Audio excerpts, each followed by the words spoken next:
பிள்ளைகள் 2018 ஆண்டு மொரட்டுவோ பேப்பர்ட டிஸ்கஷன் செய்ததுக்கு இருக்கு.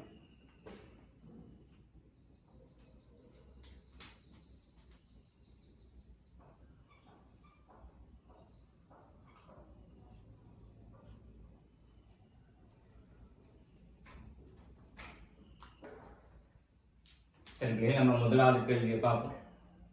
இந்த கேள்வியில் சொல்லப்படுதான் ஐதரசன் காலல் நிற மாலையில் நீல நிற ஒளியுடன் தொடர்புடைய ஒரு போட்டோன் சக்தி தந்திருக்கிறது.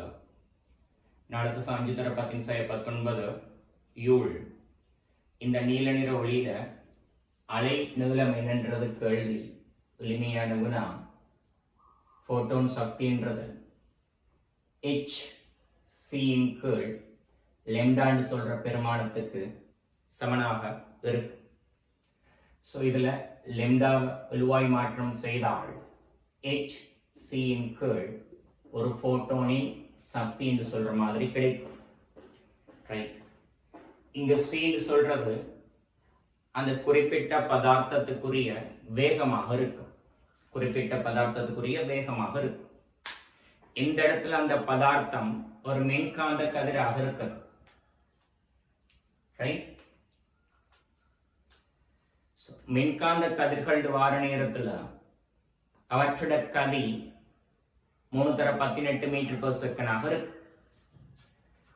கதி 3×18 மீட்டர்/செகண்ட். h என்றது பிளாங்கின் மாறி. பிள்ளைகள் இந்த எம்சிக்கு ஆன்சர்ஸை பார்க்கிற நேரத்துல ஒவ்வொரு ஆன்சருக்கு இடையிலையும் பெரிய வீச்சுகள் இருக்குது. இந்த மாதிரி சமயத்துல நேரத்தை முகாமைத்துவப்படுத்துறதுக்காக வேண்டி இந்த எக்ஸை பெருக்கத்துக்கு பதிலாக நம்ம 20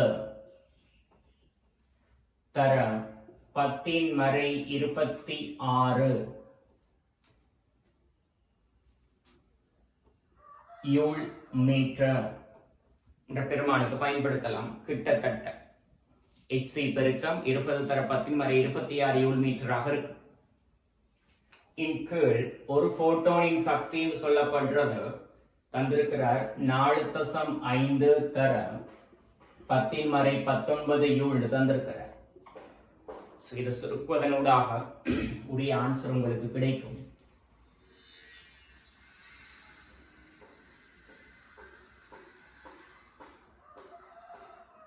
So 40/9 தர 10⁻7 மீட்டர்.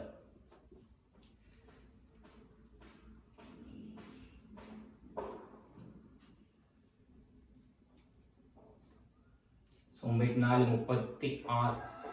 So ஆன்சர் வருது பிள்ளைகள் எப்படின்னு சொன்னால் 442 நானோமீட்டர் என்ற ஆன்சர் கிடைக்கும். இந்த கேள்விக்குரிய ஆன்சராக வருது. மூணாவது ஆன்சர் வருது.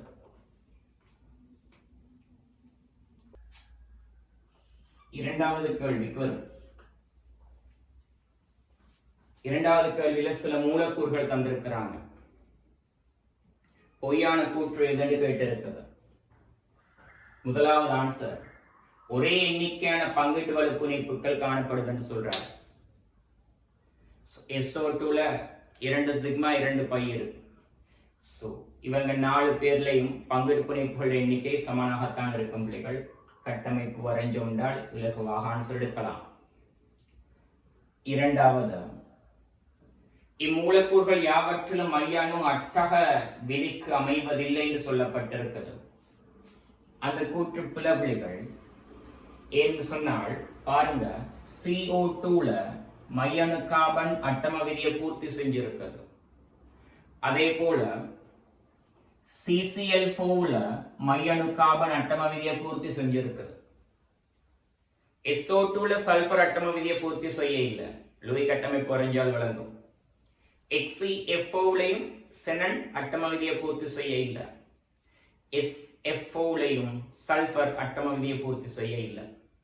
ஆனால் இங்கு அட்டம விதி பூர்த்தி செய்யப்பட்டு இருக்கு. இரண்டாவது கூற்று பிழையான. மூணாவது கூற்று, எல்லா மூலக்கூறுகளிலும் இலத்திரன் சோடி கேத்திர கணித வடிவம் வேறுபட்டது. SO2க்கு போனீங்கன்னு சொன்னால் பிள்ளைகள் SO2ல இரட்டை பிணைப்புகள் 2 இருக்குது சல்பர்ல, ஒரு தனிச்சோடி இருக்குது. சோ 3 தள்ளுகை அலகுகள் எலக்ட்ரான் சோடிக்கு ஏற்ற கணித வடிவம் தளமுக்கோணம். CO2ல 2 இரட்டை பிணைப்புகள் மட்டும், ஆக நேர்கோடு.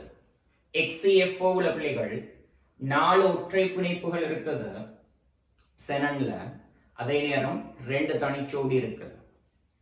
2 தனிச்சோடி இருக்கு. எனவே எலக்ட்ரான் சோடிக்கு ஏற்ற கணித வடிவம் என்ன? எண்முகியாக இருக்கு. CCl4ல கார்பன்ல 4 ஒற்றை பிணைப்புகள் மட்டும், நான்முகி. SF4ல சல்பர்ல 4 ஒற்றை பிணைப்புகளும் ஒரு தனிச்சோடியும் இருக்குது. அப்படின்னு சொன்னால் 5 தள்ளுகை அலகுகள். எனவே எலக்ட்ரான் சோடிக்கு ஏற்ற கணித வடிவம் முக்கோண இருகூம்பகம். சோ 5 மூலக்கூறுகளும் எலக்ட்ரான் சோடிக்கு ஏற்ற கணித வடிவத்தில் வேறுபடுது. சரியான கூற்று. 4வது, எல்லா மூலக்கூறுகளும் முனைவு பங்கீட்டு வலு பிணைப்பை கொண்டிருக்கு. எல்லா மூலக்கூறுகளிலும் இருக்கிற பங்கீட்டு பிணைப்புகள் எடுத்தீங்கன்னு சொன்னால் முனைவாக்க முடியதா இருக்கு. உனக்கு தெரியும், ஒரு பங்கீட்டு பிணைப்பு முனைவாக்க முடியதாக வேண்டும் சொன்னால் மின்னெதிர் வேறுபாடு இருக்க வேண்டும். சோ இங்க இருக்குது. சோ அனைத்து பங்கீட்டு பிணைப்புகளும் முனைவுடையதாக இருக்குது. 5வது, எல்லா மூலக்கூறுகளும் வேறுபட்ட வடிவத்தை கொண்டிருக்குது. அதுவும் பாருங்க பிள்ளைகள், சரியான வசனமாகத்தான் இருக்கு. நான் இங்க அந்த மூலக்கூறுகளோட கட்டமைப்பு வரைஞ்ச நேரத்தை வீணாக்க இல்ல, அது உனக்கு தெரிஞ்ச அடிப்படையான விடை. ரைட். 3வது கேள்விக்கு வாங்க. ஒரு சேதனை சேர்வையில IUPAC பேரு இவ்வாறான ஒரு சேர்வை தரப்பட்டிருக்கு. இந்த சேர்வையின் IUPAC பேரை தான் கேட்டிருக்கிற. இந்த சேர்வையை பார்த்தீங்கன்னு சொன்னால் இந்த சேர்வையில ஆல்கஹால் சொல்ற தொழிற்படு கூட்டம் இருக்குது, ஆல்டிஹைடு சொல்ற தொழிற்படு கூட்டம் இருக்குது, அமைன் சொல்ற தொழிற்படு கூட்டம் இருக்குது, அமைடு சொல்ற தொழிற்படு கூட்டம் இருக்குது. சோ இந்த சேர்வையில 4 தொழிற்படு கூட்டங்கள் இருக்குது. இது ஒரு தொழிற்படு கூட்டமாக இருக்காது. கார்பன் கார்பன் இரட்டை பிணைப்பு ஒரு தொழிற்படு கூட்டம் இல்லை. சரி, இந்த 4 தொழிற்படு கூட்டங்கள்ல தொழிற்படு வலிமை கூடிய கூட்டம் அமைடு. எனவே உங்களோட பெயரு அமைடு சொல்லி முடிவடைய வரும். அந்த அடிப்படையில் பிள்ளைகள் 1வது ஆன்சர் வராது, 3வது ஆன்சர் வராது. 1வது ஆன்சர் வராது, 3வது ஆன்சர் வராது. அடுத்தது பிள்ளைகள், கார்பன் சங்கிலியை தெரிவு செஞ்சால் பிரதான தொழிற்படு கூட்டம் உள்ளடங்கலாக நீ கார்பன் சங்கிலி தெரிவு செய்யற நேரம் பிள்ளைகள் இதுவரைக்கும் வாரீங்க. இப்ப இந்த கார்பன் ஜங்ஷன்ல கீழ் நோக்கி போறதா நேரா போறதான்ற கேள்வி இருக்குது. இந்த இடத்துல பிள்ளைகள் நீங்க என்ன செய்ய போறீங்க பிள்ளைகள்? நேராக வாரீங்க. ரைட். சோ அந்த நேரத்துல இந்த கார்பன் நம்மட பிரதான கார்பன் சங்கிலியில் உள்ளடங்காத கார்பனாக இருக்குது. ஆக இவருக்குரிய பிரதியீட்டு கூட்ட பெயர் ஃபோமைல் சொல்லி வரும்னு படிச்சிருக்கிறீங்க. OH கூட்டம் சொன்னால் ஹைட்ரோக்சைடு படிச்சிருக்கிறீங்க. NH2 சொன்னால் அமைனோடு படிச்சிருக்கிறீங்க. ரைட். விளக்கம் என்றால் இவருக்கு விளக்கம் 1 2 3 4 5. ஆக இந்த விடயங்களை திருப்தி செய்கின்ற ஆன்சரா இருக்கிறது பிள்ளைகள். நம்மளுக்கு 2 அமைனோ 4 ஃபோமைல் என்ற மாதிரி ஆன்சர் வர வேணும். 5 ஹைட்ராக்சி பென் 3 ஈன் அமைல். சோ ஆன்சர் பிள்ளைகள் 5வது.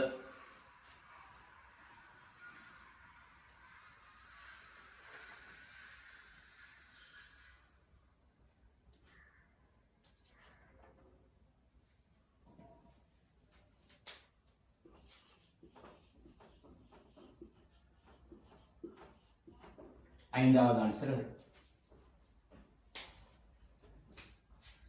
4வது கேள்விக்கு வந்தீங்கன்னு சொன்னால் 4வது கேள்வியில ஒரு மூலக்கூறுட எண்பு கூட்டு கட்டமைப்பு தந்திருக்குது. நைதரசன், சல்பர், கார்பன், ஆக்சிஜன், ஐதரசன். கேள்வி, நைதரசன், சல்பர், கார்பன் இவங்களோட ஒட்சியேற்ற எண் என்னன்றது. இது ஒரு மூலக்கூறு, ஒளிவிலேற்றம் 0 இருக்கும் பிள்ளைகள். கார்பன் அட்டம விதியை பூர்த்தி செய்யறேன்னு சொன்னால் இந்த இடத்துல ஒரு இரட்டை பிணைப்பு போட்டா பூர்த்தி செய்யும். சோ இங்க ஒரு பைப்பிணைப்பு வர போறது இல்ல, இங்க பைப்பிணைப்புகளை போடக்கூடியதா இருக்கும். அதே சமயம் நைதரசன் அட்டம விதியை பூர்த்தி செய்யறதுன்னு சொன்னால் 3 பிணைப்பு ஜோடிகள். சோ நைதரசன்ல ஒரு தனிச்சோடி வரும், சல்பர்ல ஒரு தனிச்சோடி வரும், ஆக்சிஜன்ல 2 தனிச்சோடி வரும். சோ இதுதான் தரப்பட்ட அந்த மூலக்கூறுக்குரிய லூயி கட்டமைப்பாக இருக்கு. இதுல क्वेश्चन நைதரசன், சல்பர், கார்பன் ஒட்சியேற்ற எண்கள். நைதரசன் ஒட்சியேற்ற எண்கள் மறை 3 இருக்கும். சல்பர் ஒட்சியேற்ற எண் இங்கால +3, சோ +2 என்று வரும். கார்பன் ஒட்சியேற்ற எண்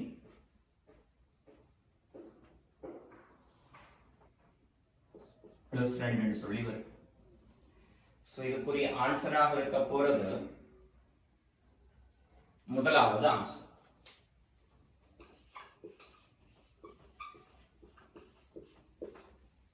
முதலாவது ஆன்சர் ரைட். ஐந்தாவது கேள்வி எடுத்தேன்னு சொன்னார்கள். ஐந்தாவது கேள்வியில சொல்லப்படுற விடயம் மின்னெதிர் தன்மை சம்பந்தமாக சில கூற்றுகள் சொல்றார். அந்த கூற்றுகள்ல சரியான கூற்று எதுன்றது கேள்வி. முதலாவது NO2 plus NO3 minus. NO2 plus சொன்னால் பிள்ளைகள் நைதரசன், இரட்டை பிணைப்பு ஆக்சிஜன், இரட்டை பிணைப்பு ஆக்சிஜன். ஆக்சிஜன்ல 2 தனிச்சோடி, நைதரசன்ல நேரேட். இது NO2 plus. அடுத்து NO3 minus என்றது நைதரசன், இரட்டை பிணைப்பு ஆக்சிஜன், ஒற்றை பிணைப்பு ஆக்சிஜன், ஒற்றை பிணைப்பு ஆக்சிஜன். இந்த ஆக்சிஜன் அணுக்கள மறையேற்றம், இந்த நைதரசன் அணுல நேரேற்றம். ஆக்சிஜன்ல இருக்கிற தனிச்சோடிகளை குறிக்க இல்லை. இவங்க 2 பேருக்கும் இடையில நைதரசன் மின்னெதிர் பெருமானம் வேறுபடுறதுக்கு காரணம் நைதரசன் அணு மீது இருக்கிற ஏற்றம்னு சொல்லி இருக்கிறார்.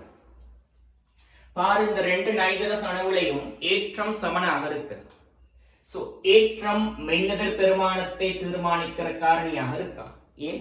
இவர்ல ஏற்றம் உண்டு, இவர்லையும் ஏற்றம் உண்டு. இரண்டாவது CO2 CO3 2 minus. CO2 CO3 2 minus. இந்த 2 சேர்வைகளையும் கார்பனின் மின்னெதிர் பெருமானத்தை தீர்மானிக்கிற காரணியாக கார்பன் கலப்பாக்கம் இருக்குது என்று சொல்ற. இங்க பாருங்க, கார்பன் கலப்பாக்கம் sp, இங்க கார்பன் கலப்பாக்கம் sp2. சோ கலப்பாக்கம் வேறுபட்டபடியினால கலப்பாக்கம் மின்னெதிர் பெருமானத்தை தீர்மானிக்கிற காரணியாக இருக்கும். மூணாவது பிள்ளைகள் CF4 CCl4 CBr4.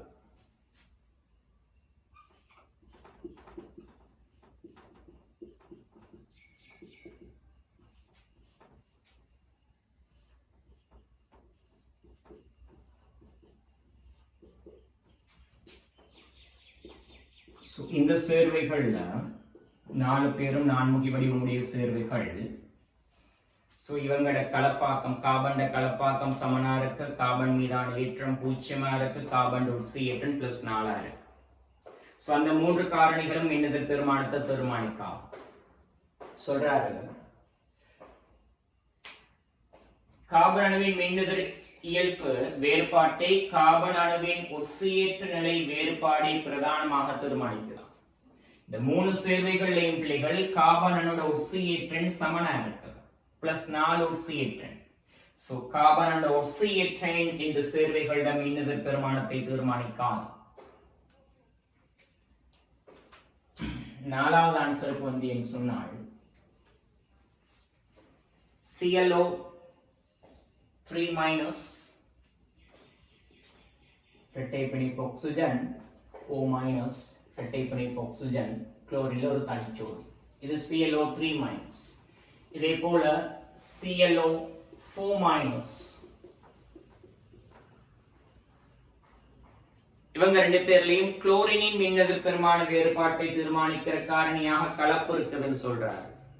இந்த ரெண்டு சேர்வையிலையும் குளோரின் கலப்பாக்கம் சமனாக இருக்குது. sp3 கலப்பாக்கத்தில் இருக்குது. ஆன்சராக வராது.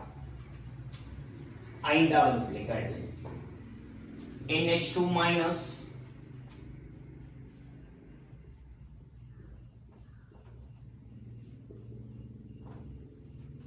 NH3 NH4 plus. இந்த நாலு சேர்வைகளிலேயும் நைதரசன் அணுவின் மின்னெதிர் பெருமானத்தை தீர்மானிக்கிற காரணியாக ஒட்சியேற்ற நிலை வேறுபாடு இருக்குதுன்னு சொல்றாரு. இந்த சேர்வைகள்ல நைதரசன் ஒட்சியேற்ற பார்த்தேன்னு சொன்னால் இங்க நைதரசன் ஒட்சியேற்ற மறை 3, இங்கேயும் மறை 3, இங்கேயும் மறை 3. ஆக நைதரசனின் ஒட்சியேற்ற எண் மின்னெதிர் பெருமானத்தை தீர்மானிக்கிற காரணியாக அமையாது. விளக்கமான ஒரு கேள்வி, கொஞ்சம் கூட கதைக்கிறார். ஆன்சர் என்ன? இரண்டாவது ஆன்சர்.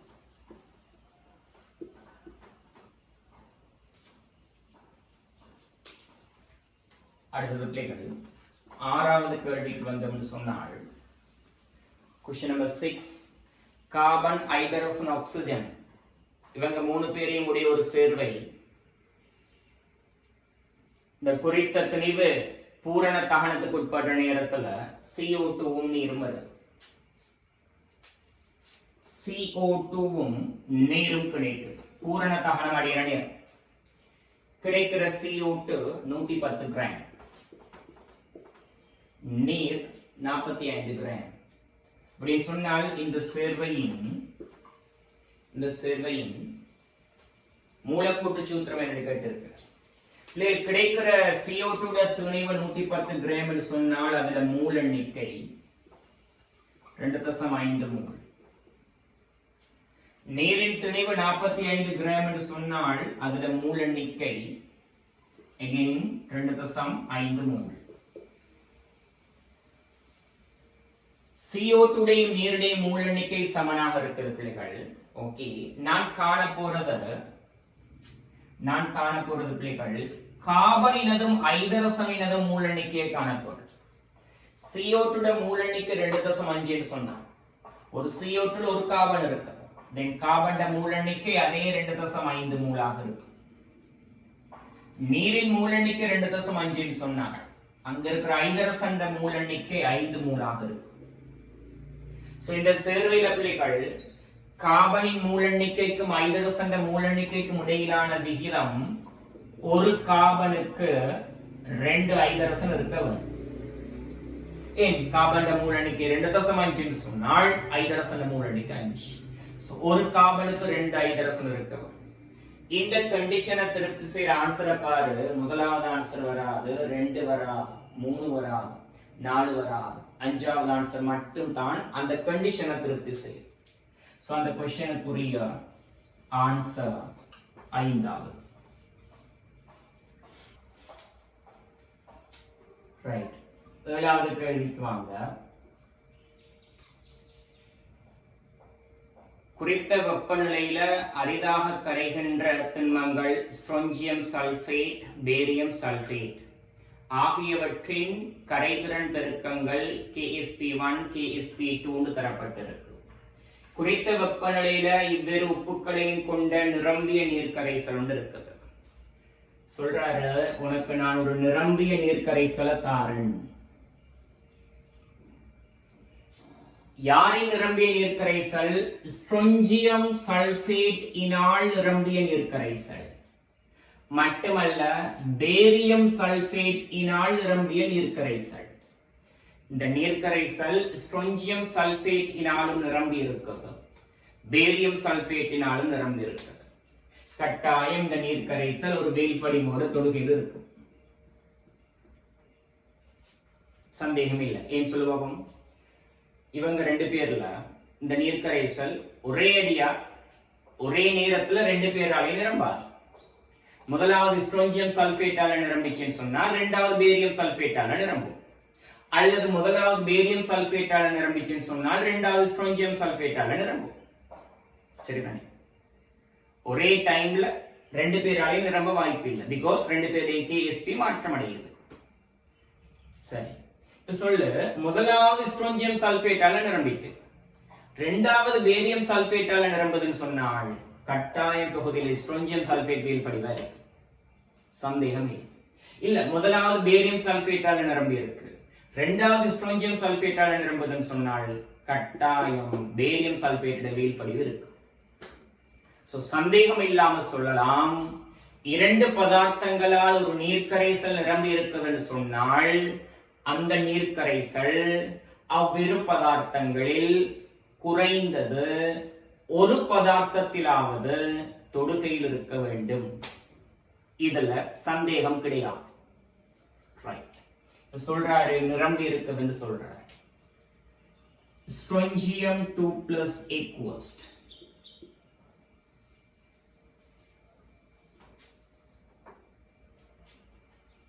ஸ்ட்ரோஞ்சியம் சல்பேட் திண்மத்துக்குரிய சமநிலையை பார்த்தால் ஸ்ட்ரோஞ்சியம் 2+ aqueous சல்பேட் aqueous காணப்படும். இதே போல பேரியம் சல்பேட் திண்மத்திற்குரிய சமநிலையை பார்த்தால் பேரியம் 2+ aqueous சல்பேட் aqueous காணப்படும். இந்த இடத்துல பிள்ளைகள் நம்ம எடுத்துக்கொள்வோம், ஸ்ட்ரோஞ்சியம் சல்பேட்டோட கரைதிறனை X என்று எடுத்துக்கொள்வோம், பேரியம் சல்பேட்டின் கரைதிறனை Y என்று எடுத்துக்கொள்வோம். ஸ்ட்ரோஞ்சியம் சல்பேட் கரைவதனால் கிடைக்கின்ற ஸ்ட்ரோஞ்சியம் 2+ செறிவு X, பேரியம் சல்பேட் கரைவதனால் கிடைக்கின்ற பேரியம் 2+ செறிவு Y. At the same time இந்த தொகுதியில சல்பேட் அயன்கள் ஸ்ட்ரோஞ்சியம் சல்பேட் கரைவதனாலும் கிடைக்குது, அது X, பேரியம் சல்பேட் கரைவதனாலும் கிடைக்குது, அது Y. சோ சல்பேட் அயன்களோட செறிவு பிள்ளைகள் X+Y இருக்கு தொகுதியில். ஓகே, இப்ப நம்ம அந்த ஸ்ட்ரோஞ்சியம் சல்பேட்டுக்குரிய KSP கோவை எழுதுவோம். அது அவர் சொல்றாரு KSP1 என்று சொல்றாரு. இது சமன் ஸ்ட்ரோஞ்சியம் 2+ செறிவு அது X, என் சல்பேட் அயன்களோட செறிவு அது X+Y. இதே போல பேரியம் சல்பேட்டோட KSP கோவை எழுதினால் KSP2 சமன் பேரியம் 2+ செறிவு Y and சல்பேட் அயன்களோட செறிவு X+Y. இங்க பிள்ளைகள் கேள்வியாக இருக்கிறது, தொகுதியில சல்பேட் அயன்களோட செறிவு என்ன, அதாவது X+Y இன் பெருமானம் என்ன? ரெண்டு பேரையும் கூட்டணின்னு சொன்னால் பிள்ளைகள் KSP1 plus KSP2 ரெண்டு பேரையும் கூட்டி பாரு, X+Y முழுவதன் வர்க்கம் கிடைக்கும், சல்பேட் அயன்களோட செறிவின் வர்க்கம் கிடைக்கும். ஆகவே சல்பேட் அயன்களோட செறிவு வர்க்கமூலம் KSP1 plus KSP2 கிடைக்கும். பிள்ளைகள் இது திருப்தி செய்யற ஆன்சர் நாலாவது.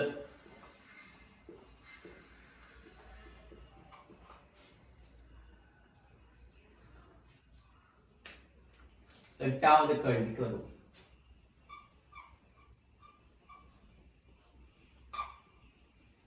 கந்தகத்தின் இரசாயனவியல் தொடர்பாக பின்வரும் கூற்றுகளில் தவறான ஒரு நெகட்டிவ் டைப் क्वेश्चन.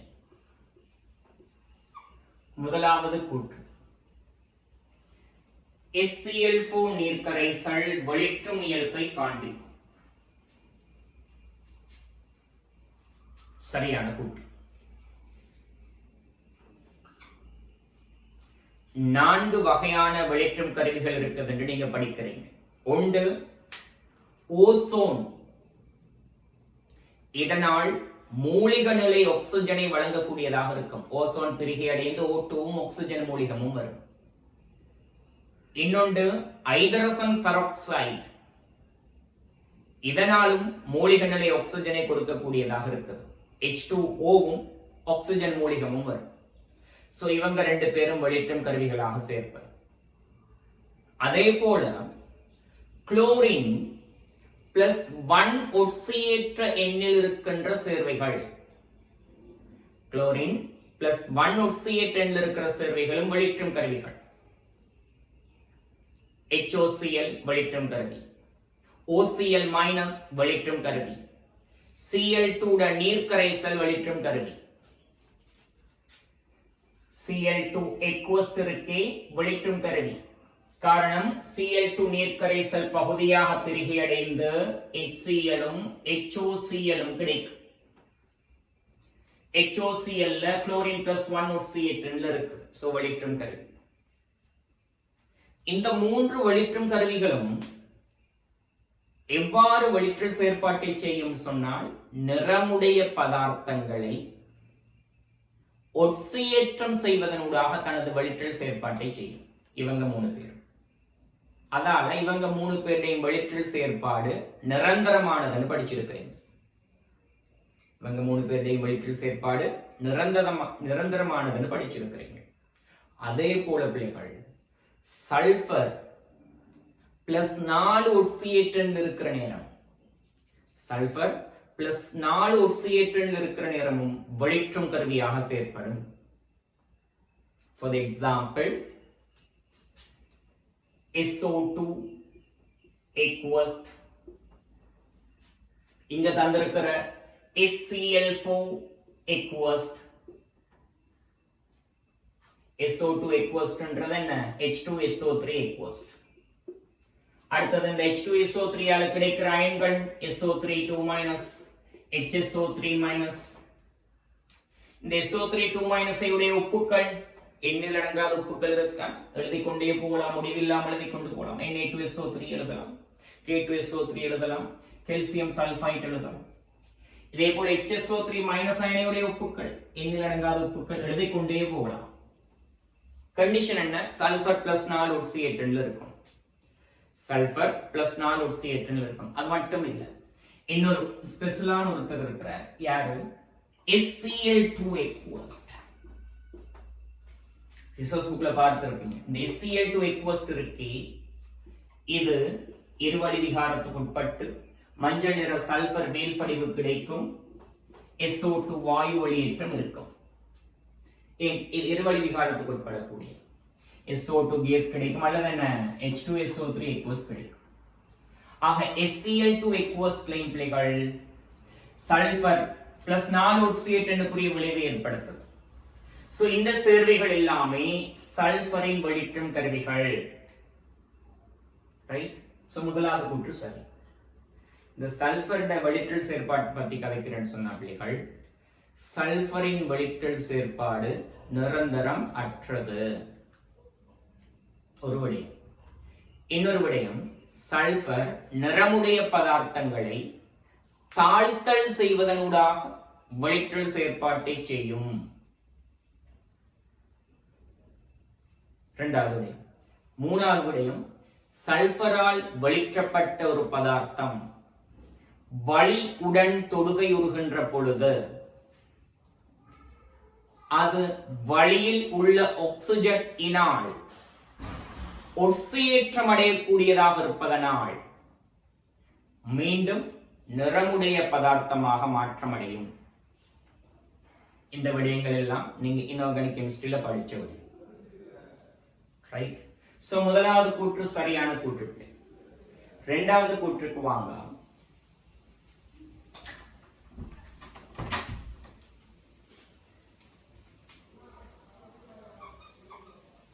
இரண்டாவது கூற்று சொல்லிருக்கிறது, கந்தகத்தின் பிரதிர்ப்ப வடிவங்களாகிய சாய் சதுர கந்தகம் ஒரு சரிவு கந்தகம். கந்தகத்துக்கு பிள்ளைகள் பளிங்குறு பிரதிர்ப்பங்கள் இருக்குது, பளிங்குறு அற்ற பிரதிர்ப்பங்கள் இருக்குது. கந்தகத்தின் பளிங்குறு பிரதிருப்பங்கள் 2. ஒன்று சாய் சதுர கந்தகம், இன்னொன்று என்ன, ஒரு சரிவு கந்தகம். இந்த 2 பிரதிருப்பங்களும் கிரீட வடிவமுடைய எஸ்ஐட் மூலக்கூறுகள் இணைந்து உருவாகின்றது. சாய் சதுர கந்தகம் எவ்வாறு உருவாகுது? கிரீட வடிவமுடைய எஸ்ஐட் மூலக்கூறுகள் சேர்ந்து உருவாகுது. ஒரு சரிவு கந்தகம் எவ்வாறு உருவாகுது? கிரீட வடிவமுடைய எஸ்ஐட் மூலக்கூறுகள் சேர்ந்து உருவாகுது. அதெல்லாம் நீங்க படிச்சோடி. இந்த ஒரு சரிவு கந்தகம் சாய் சதுர கந்தகம் 2 பேர்லயும் இயற்கையில உறுதியானது யாரு? ரசாயன தாக்கங்கள் ஈடுபடுறது யாரு? நியம தோன்ற வெப்புரை பூச்சியமானது யாரு?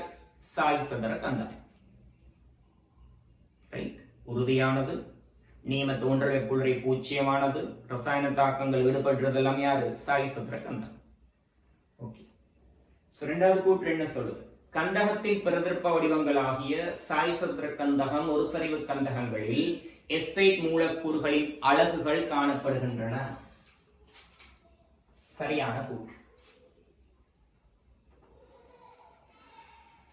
மூணாவது பிள்ளைகள், கந்தகம் செறிந்த சூடான நைட்ரிக் அமிலத்தினால் உற்சியேற்றப்படும் போது அதன் இறுதி விளைவு கந்தகம் +4 உற்சியேற்ற நிலையில் இருக்கின்ற SO2 சொல்லப்பட்டிருக்கு. நீ நல்ல மனசுல பதிய வச்சு கொள்ளணும். நல்ல மனசுல பதிய வச்சுக்க. HCl இருக்குதே, இந்த HCl அலோகங்கள் உடன் தாக்கமடையாது.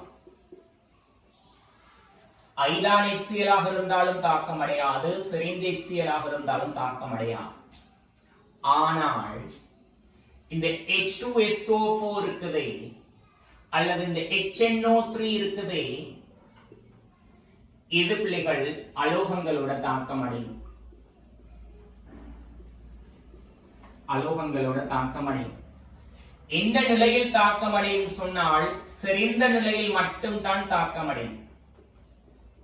செறிந்த HNO3 தான் தாக்கம், செறிந்த H2SO4 தான் தாக்கம். யார் அந்த அலோகங்கள் என்றால் 13ஆம் கூட்டத்துல போரன், 14ஆம் கூட்டத்தில் பிள்ளைகள் கார்பன், சிலிக்கன், 15ஆம் கூட்டத்துல நைதரசன், பாஸ்பரஸ், 16ஆம் கூட்டத்துல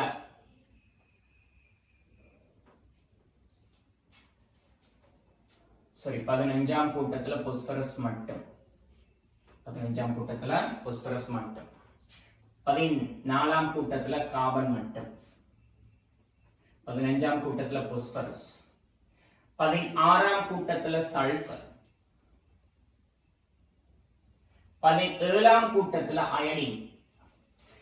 இந்த 5 அலோகங்களையும் இந்த ஒக்சி அமிலங்கள் செறிந்த நிலையில் ஒட்சியேற்றம் செய்வனவாக இருக்கு. இதை நீங்க தியரியில படிக்கிற விட. உதாரணத்துக்கு பிள்ளைகள், உதாரணத்துக்கு செறிந்த H2SO4 எடுத்தீங்கன்னு சொன்னால், இந்த செறிந்த H2SO4 தாழ்த்தப்பட்டு யாரு கிடைக்கும்? SO2 கேஸ் கிடைக்கும். இவர் போரோன உட்சியேற்றம் செஞ்சதுன்னு சொன்னால் பிள்ளைகள், போரன் B2O3 ஆக உட்சியேற்றம் அடையும். அல்லது இவருக்குரிய ஒக்சி அமிலம் H3BO3 ஆக உட்சியேற்றம் அடையும். கார்பன் உட்சியேற்றம் அடைந்தால் CO2 ஆக உட்சியேற்றம் அடையும். இந்த இடத்துல அதுல ஒக்சி அமிலம் H2CO3 வராது. ஏன் வராது? நீங்க படிச்சிருக்கிறீங்க, H2CO3 விரைவாக வார நேரம் உறுதியற்ற. பாஸ்பரஸ் எடுத்தீங்கன்னு சொன்னால், பாஸ்பரஸ் பிள்ளைகள் கண் H2SO4 B2O3 ஆக உட்சியேற்றம் செய்யும். சாரி, P2O3 பாஸ்பரஸ் உட்சியேற்றம் +3. அதுக்குரிய ஒக்சி அமிலம் யாரு வரலாம்? H3PO3 வரலாம். சல்பரை கண் H2SO4 பிள்ளைகள் SO2 ஆக உட்சியேற்றம் செய்யும். இந்த இடத்துல H2SO3 எழுதக்கூடாது. மீண்டும் அதே ரீசன். என்ன ரீசன்? H2SO3 விளைவாக வார நேரம் உறுதியற்றது. இறுகி அடைந்து SO2 கேஸையும் நீரையும் கொடுக்கும்னு படிச்சிருக்கிறேன். இதே போல பிள்ளைகள் அயடின் வந்துச்சுன்னு சொன்னால் அயடின் ஒட்சியேற்றப்பட்ட I2O3 கிடைக்கும், அல்லது அதில் ஒக்சி அமிலம் HiO2 கிடைக்கும். இது H2SO4வினால் ஒட்சியேற்றப்படுகின்ற பொழுது HNO3 சம்பந்தமா கேட்டிருக்கேன் பிள்ளைகள். ஸோ நீங்க வாங்க HNO3 இவர் பிள்ளைகள் ஒட்சியேற்றும் கருவியாக செயற்படுற நேரம் தான் யாராக மாற்றமடையும்? NO2 கேஸாக மாற்றமடையும். ரைட். இது பிள்ளைகள் போரனை B2O3 ஆக அல்லது H3BO3 ஆக ஒட்சியேற்றம் செய்யும். கார்பனை CO2 ஆக ஒட்சியேற்றம் செய்யும். பாஸ்பரஸை P2O5 ஆக ஒட்சியேற்றம் செய்யும், அல்லது அதில் ஒக்சி அமிலம் H3PO4 கிடைக்கும். சல்பரை SO3 ஆக ஒட்சியேற்றம் செய்யும், அல்லது அதில் ஒக்சி அமிலம் H2SO4 கிடைக்கும். அயடினை I2O5 ஆக ஒட்சியேற்றம் செய்யும், அல்லது அதில் ஒக்சி அமிலம் HiO3 கிடைக்கும். ரைட். இது தியரியில் இருக்கிற விஷயம். சோ क्वेश्चन என்ன சொல்லுது? கந்தகம் செறிந்த HNO3யினால் ஒட்சியேற்றப்படுகின்ற பொழுது அதன் இறுதி விளைவு கந்தகம் +4 ஒட்சியேற்ற நிலையில் உள்ள SO2 ன்னு சொல்லி இருக்குது. அந்த கூற்று பிழை. +6 ஒட்சியேற்ற எண்ணக்கூடிய SO3 கிடைக்கும், அல்லது என்ன H2SO4 கிடைக்கும். சோ மூணாவது கூற்று பிழை. நாலாவது கூற்று பிள்ளைகள் சல்பூரிக் அமிலத்தை விட பெராக்சி சல்பூரிக் அமிலம் உயர் ஒட்சியேற்றும் திறனை கொண்டிருக்கு. சோ இந்த பெராக்சி சல்பூரிக் அமிலம் சொன்னால் என்னன்னு நீங்க தெரிஞ்சிருக்கோம்.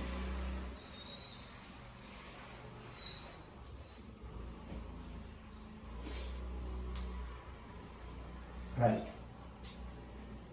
H2SO4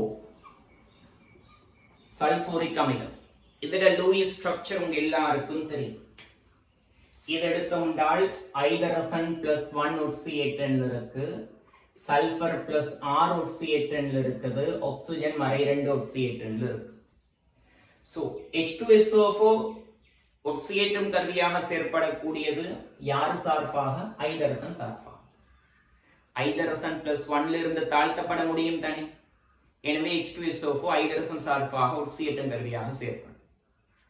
இதே போல சல்பரும் +6 ஒட்சியேற்றன்ல இருந்து தாழ்த்தப்பட முடியும்.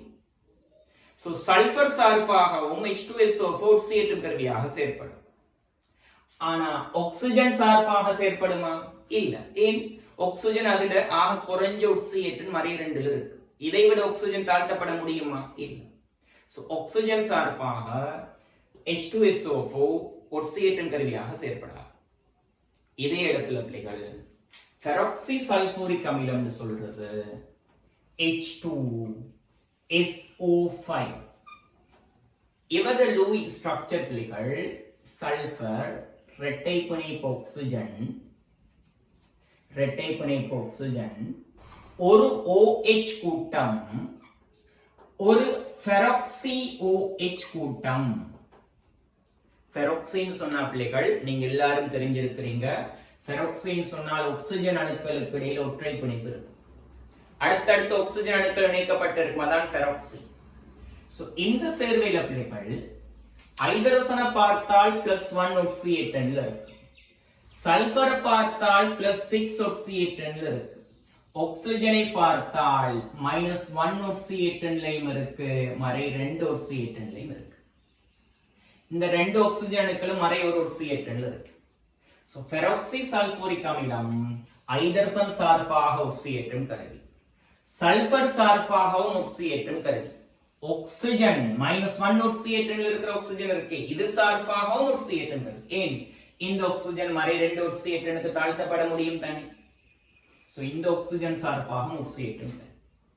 சோ சல்பூரிக் அமிலம், பெராக்சி சல்பூரிக் அமிலம், இவங்க 2 பேர்லயும் பிள்ளைகள் வலிமையான ஒட்சியேற்றும் கருவி யாருன்னு கேட்டால் ஆன்சர் என்ன? பெராக்சி சல்பூரிக் அமிலம்.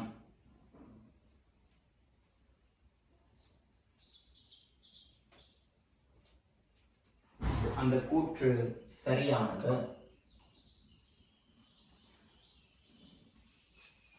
ஐந்தாவது கூற்று பிள்ளைகள், கந்தகம் காரக்கரைசலுடன் தாக்கம் அடையும் போது இருவழி விகாரத்துக்கு உட்படும். இது நீங்க படிச்ச விட கூட கணக்கே இல்லை. 5 அல்லுலோகங்கள் கந்தகம், பொஸ்பரஸ், குளோரின், புரோமின், அயடின், இந்த 5 அல்லுலோகங்களும் காரநீர் கரைசலுடன் இருவழி விகாரத்துக்கு உட்படும் படிச்சிருக்கிறீங்க. அந்த அடிப்படையில சல்பரும் காரநீர் கரைசலுடன் இருவழி விகாரத்துக்கு உட்படும். சல்பர் தாழ்த்தப்பட்டு சல்பைடு வரும், அது சோடியத்தோடு சேர்ந்து Na2S வரும். இதே போல சல்பர் ஒட்சியேற்றப்பட்டு SO3 2- வரும், அது சோடியத்தோடு சேர்ந்து Na2SO3 வரும். இதான் கிடைக்கிற விளைவு. சோ என்ன பிழையான கூற்றுன்றது 3ஆவது.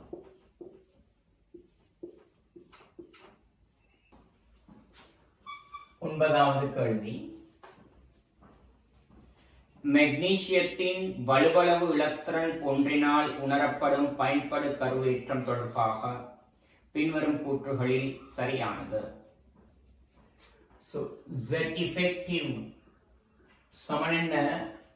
அணுவின் -3 விளைவு. அந்த அடிப்படையில் அவர் சொல்றாரு, முதலாவது அவர் சொல்ற விடயம் மெக்னீசியத்தின் வலுவளவு இலத்திரன் ஒன்றினால் உணரப்படுகின்ற திரையீட்டு விளைவுன்றது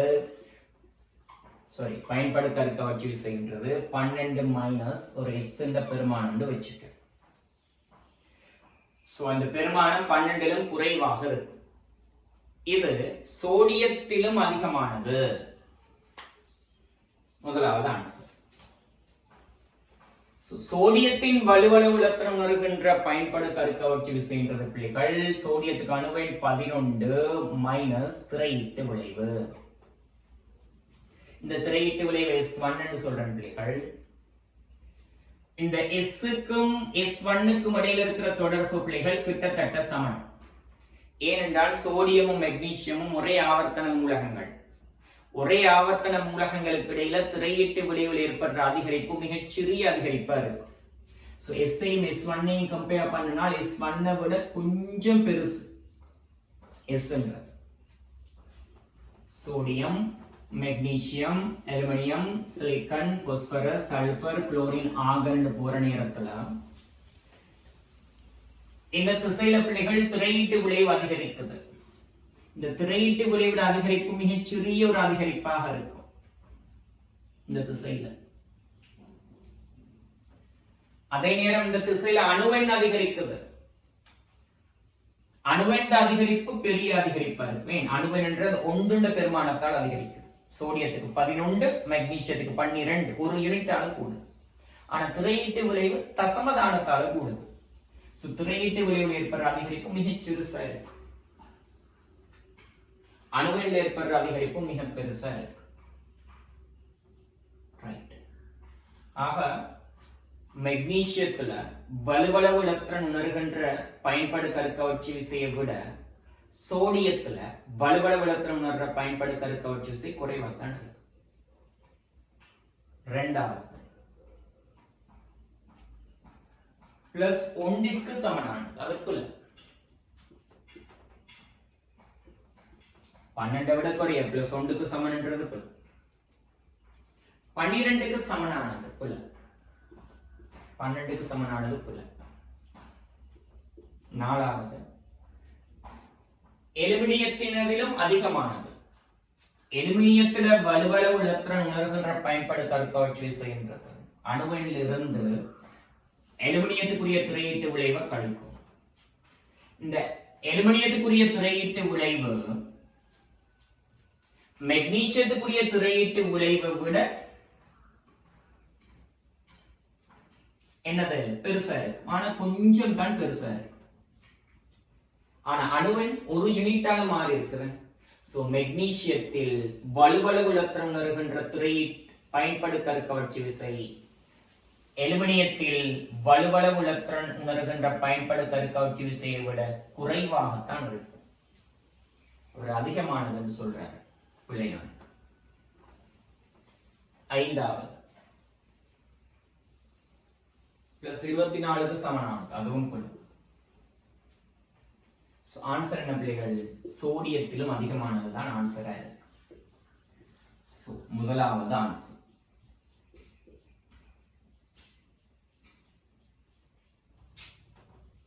பத்தாவது கேள்வியும் ஒரு எளிமையான கேள்வி. பேரியம் ஹைட்ரோக்சைடு கரைசல் ஒன்று நான் உனக்கு தாரன். இங்க பேரியம் ஹைட்ரோக்சைடு இருக்கும் and நீரும் இருக்கும். இத நீர் சேர்த்து, மேலதிக நீர் சேர்த்து ஐதாக்கம் செய்கிறோம்.